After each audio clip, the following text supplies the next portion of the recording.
87.6% of all the people on the planet are unhappy. Why are they unhappy? Because they don't have what they perceive as what they deserve. But it's not what you deserve in life, it's what you earn in life. I came from a background. My dad beat me, I got in a lot of trouble. I found a way to turn it around. The kids, the millennials, give up too easily. You have to want it more than the air that you breathe. I said, you can do it if you want it bad enough. The operative part of that is if you want it bad enough. And virtually everybody that's ever come to the seminars never wanted it as much as I did. Nobody was as hungry. How many of you can say that you're serious about it? How many of you can actually say that you're trying to be all you can be? Now, I won't insult you by asking you to raise your hand because you'll just lie. We all know what the real answer is, don't we? You're not. And so, if you want to be all that you can be, and if you want to be a high-performance person, I did know Steve Jobs. I do know Elon Musk. I do know Warren Buffett. I do know, and they're all ball busters. Success leaves clues, kids. And they all have one thing in common. They're ball busters. They're hard as nails. What kind of sacrifices are you willing to be super successful? 60 hours a week. Nobody is willing to work 60 hours a week to be successful. Nobody is willing to miss a holiday. If you booked a holiday and something important happened in business, would you tell your family to go on the holiday without you and you're not going to go? Nobody said yes. The high-performance people, the one thing that they all have in common is they're hungry. Hungry for a better life. Hungry for change. Hungry for the tough love their parents didn't give them. So is that what it needs? You have to be hungry. You need to feel the pain. Growth only comes through pain. No pain, no gain. Because you're not willing to make any sacrifices to be high performance. I still work 50, 60 hours a week. And I haven't had to work in 35 years. So let's dive into your story a bit more. Tell us about East LA. When I was there as an adolescent, it was almost all Mexican. And my father was a policeman. My mom was a housewife. My mother came to the United States. She crossed the Rio Grande River in 1924 as an illegal alien with her mother. And we lived almost right where downtown Los Angeles is. And my dad was a cop, and so it was easy for him to get to work.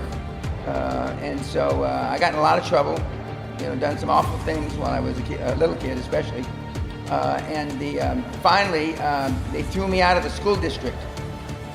So we had to move to another school district, and my mother thought that I would be better there because she thought it was the environment. She didn't understand it was me. So then when we moved to the Valley, which is called the San Fernando Valley, which has become infamous now, and so I went there and I got in a lot of trouble. I was arrested 5 times. Finally, I volunteered for the draft in 1966, more or less at the height of the Vietnam War. And the Army made a man out of me. I became an officer, and the rest is really history. And it was the first high-performance thing I ever did. I didn't understand, other than I had a father who would look like a superhero, alpha male role model. Other than that, he was my benchmark. He was very athletic. He was an all-American athlete in high school, and I could barely chew gum and walk at the same time. I was very uncoordinated. So my aggression I took out on other people. I fought. I could get in fights real well. I've always been a big kid, and so but I went off into the Army. The first high-performance thing I did was become an officer, and I got out of the military quite by accident. I was going to stay in the military because it was perfect for me. It was almost impossible for me to get in trouble. And they gave you crazy things to do, which I enjoyed. And then one day, I got a special award. One day I'm sitting in the officers club and a 2-star general said, "Danny, why don't you buy the drinks for all of us?" And I said, I bought the drink, so you don't ask a two-star general why. And then he said, the magic words that changed my life. Danny, a young man like you could get rich in the civilian world. And I swear to you, a light bulb went off over my head. I never thought of Rich, Danny Pena in the same sentence. And I applied to get out of the Army, so I went from a regular Army officer to out, and I went back to school. A 4-year education in 2.5 years, and I almost got straight A's because it was easy. It was easy for me. I didn't realize how bright I really was until I got in the military. Because in grammar school in East LA, they used to stand me in a corner with a dunce cap. And if I was bad, they put me in a corner, then they put me in a closet. And they keep me in the closet until my mother or my grandmother came to pick me up. But my father told me, sticks and stones can break your bones, Dan, but words can never hurt you. The first thing I did is I looked for anomalies in the federal bidding process for federal products. I saw there was the refineries across the United States were only 60% being used, and yet there was a jet fuel shortage with the U.S. Air Force. So I put two and two together, I connected the dots, and I bid on federal contracts. And the first year in business, I did $50,540,000 in business with one employee, me. And then when I had that money, I went out and I sought oil and gas partners, drilling for oil and gas. And so I continued to build. Well, I bought an option on oil and gas properties for $60,000, and I turned it into $160 million in 99 days. From there, I was overnight success. And so I took it public and I grew the company, up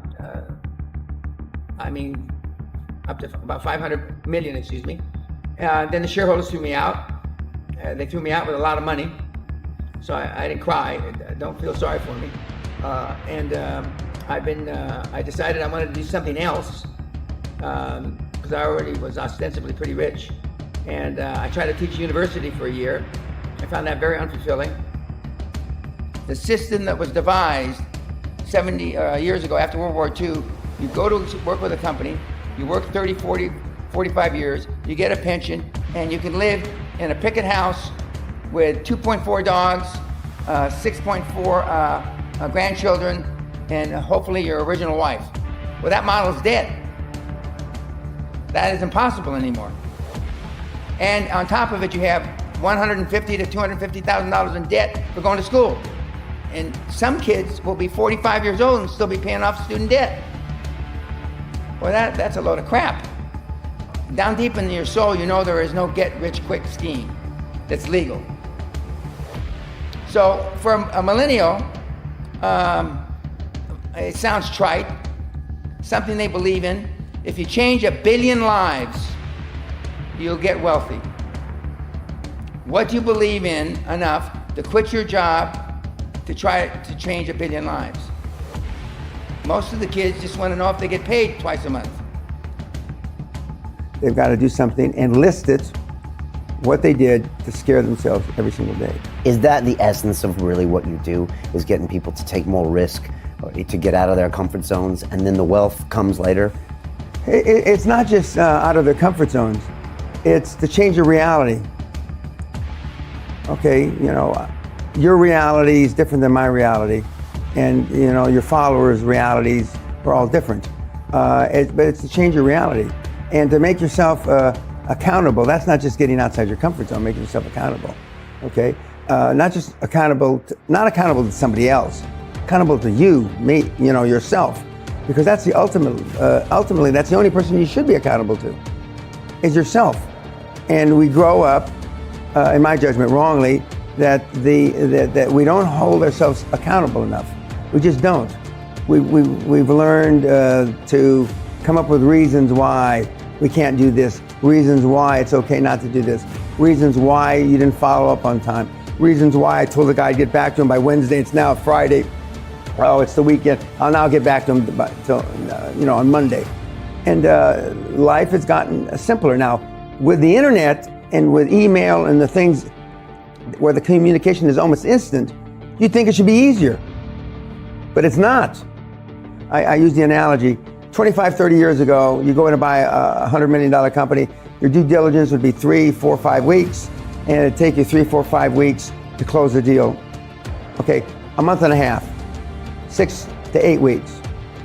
With the internet, it should take less time because the information is instantaneous.